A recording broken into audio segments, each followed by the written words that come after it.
If you own a 68 to 74 Chevy Nova, you either need to rebuild your door hinges or you've already rebuilt your door hinges.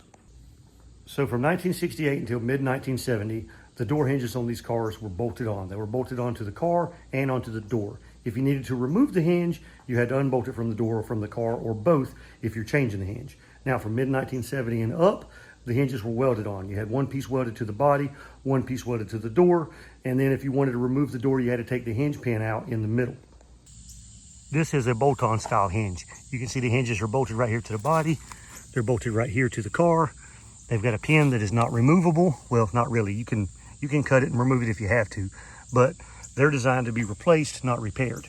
This is a weld-on hinge. You can see the hinge welded to the door, welded to the car, and you have your hinge pin right here that goes through that is removable. Now, since these are repairable, you actually have bushings inside the door part of the hinge that you can change once they wear out, and then and new pin, you can change the pin and change the bushings. I've got a video on that. And then basically the door is back where it needs to be. There's no adjustment here. Now, lots of people like the bolt-on hinges for all the adjustment they have. Me, I'm kind of partial to the weld-on hinges. There are benefits to both, but you know, basically a bolt-on hinge, if you need to adjust the door a bunch, you can adjust the bolts and move the door around. The problem is a lot of people with wore-out hinges think it's out of adjustment, and it's not. The hinges wore out, so then they adjust it, and then you replace the hinges, and you got to readjust the door, all that stuff. So too much adjustment sometimes is a good thing, in my opinion. Now, with the welded-on hinges, the problem with those is that it's really easy to rebuild them. You take the door off, take the pin out, put new bushings in, and put it all back together. However, if you let the bad bushings go long enough, then the hinges become ovaled, and you have to weld them up and re-drill them. That's a pretty good bit of work. It's a lot more difficult to do that sometimes than it is to replace a bolt-on hinge. So there's pros and cons to both. Now, in this 4-door to 2-door conversion I'm doing, it's a 71, so it's got welded on hinges, obviously. The problem is I needed a door, and the one I ended up getting was a brand new door, and it has bolt-on hinges. I don't know that they make any reproduction doors with the weld-on hinges. I think they're all made by the same people, and they have the bolt-on style hinges. So what are you going to do? Well, whether you're using a pre-1970 and a half door and you've got weld-on hinges on a later car, or vice versa, what you can do is buy a set of the bolt-on hinges and split them apart. This is a bolt-on hinge assembly. Now, the hinge pin in here, it comes pinned on both ends, so it's not removable, at least not removable by just pressing it out. But what you can do is cut that pin and bolt this section to the door. Do the same thing with the bottom section, and then you have half of a hinge that's bolted here, the other half is welded on the car, and then you can put your door on. You have a little bit more adjustment in this one than you would with a welded on hinge, not as much as with a bolted on hinge on both sides. But the adjustment you're going to have is limited to the door side, which is not going to be as much adjustment as you have obviously with a bolt-on hinge on the body side.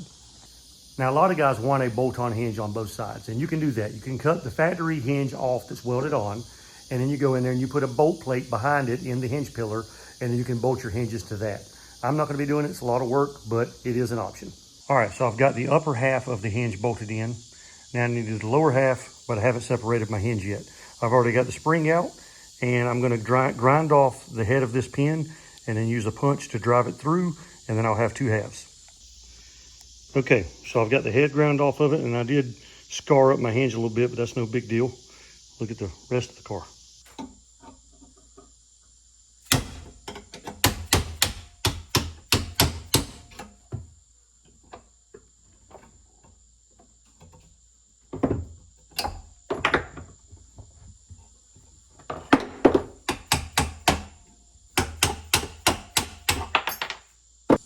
So now we have our half a hinge, and it's got bushings in it. Now what's going to happen is the pin that you cut out, that you pushed out, you're going to need a replacement.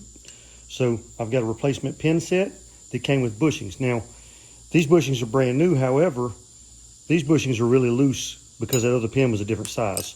So we're going to throw these out. We're going to put in some of the bushings that came with the new pin, and they fit much tighter. Put those in here, and then we can bolt this thing on, put it on the car, and get the pins in.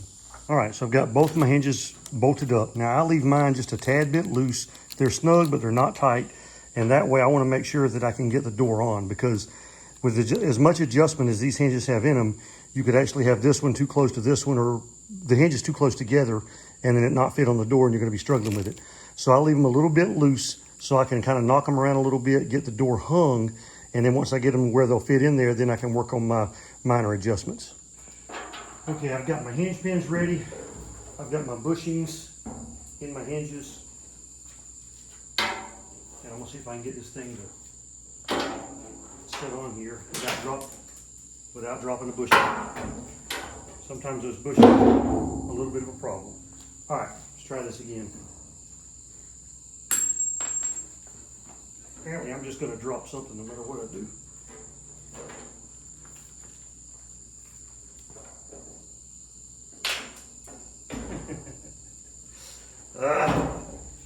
I'm gonna have to put some grease on that one. Okay, put a little grease on that one so it should stay in, and maybe the top one won't fall out this time.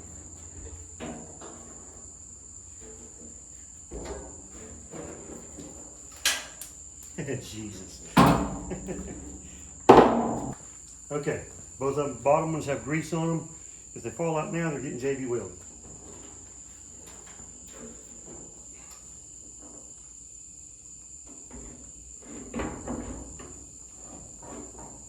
All right, see if I can get my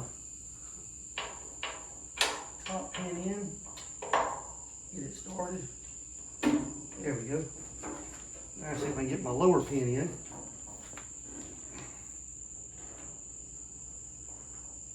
Can't see what I'm doing.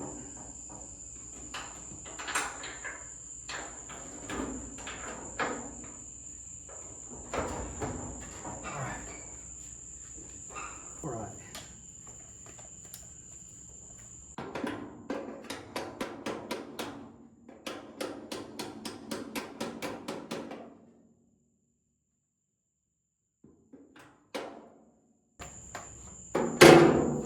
It's a funny looking punch.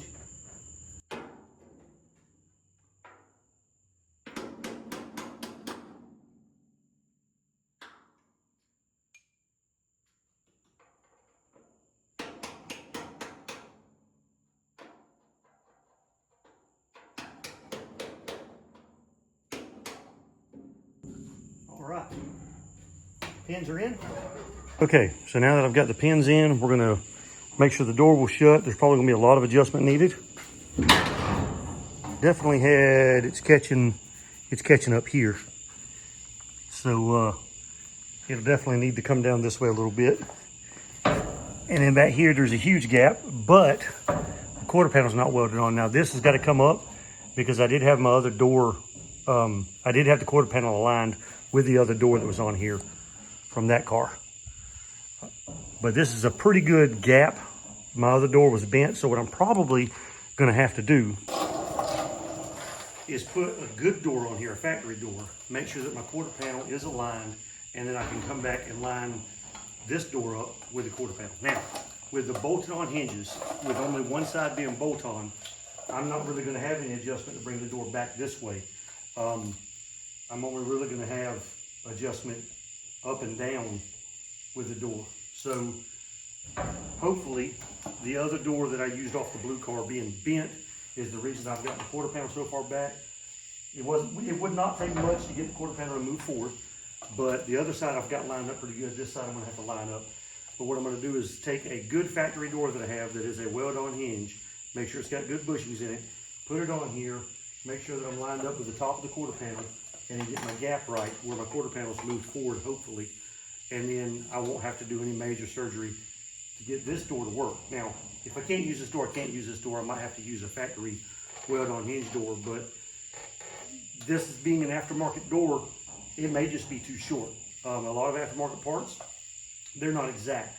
I'm hoping I can use this because I got a good deal on it, but if not, you know, I'll use a factory door. I just was trying not to have to buy a set of used doors to put on this thing, but if I do, I do. Now, this may or may not help you if you've got welded on hinges and you need to repair them. Usually that's the way to go. But if you've got like a 73 or 74 car and you want to put older doors on with the vent windows, with a 73, 74, you're definitely going to have welded on hinges. And if the doors you get are from a 69 or early 70 model, then it's gonna have bolt-on hinges. You can use those doors. You're gonna lose some adjustment, but it's gonna work if you go through these steps. Now I was hoping this one would fit better. I'm gonna try to adjust it some, at least get it away from the fender up top, get it to move down some. I'll have to get my rocker panel alignment done better, but at least this door is not bent, but I am worried about the size of the gap to the quarter panel. So what I'm gonna do is get another door on here, a factory door on here that I've got off another car, put it on here, make sure that this door is the right length and all that stuff. Because like I said, with reproduction stuff, you just don't know. Now I was able to get the door kind of close adjusted. What you want to do is you want to make sure that before I was hitting right here, I don't know if you can tell, but also if this part of the door, my gap here is good, but I was still rubbing. If this part of the door is out this way too far, what's going to happen is when it goes in, it'll rub the edge of that. See how it's real close? It needs to go in some more, because right now this is out past this about 1/16 of an inch. So I need to loosen my hinges up again and tap the door in and see if I can get the door to go back in some. On the back, it's better than it was. Still a pretty good reveal. I mean, the door's not closing all the way either. The top's still not lined up, but this aftermarket door might be okay, but I'm not positive. Once I get that done, I can start welding the quarter panels on the roof on, and we'll see you guys next video.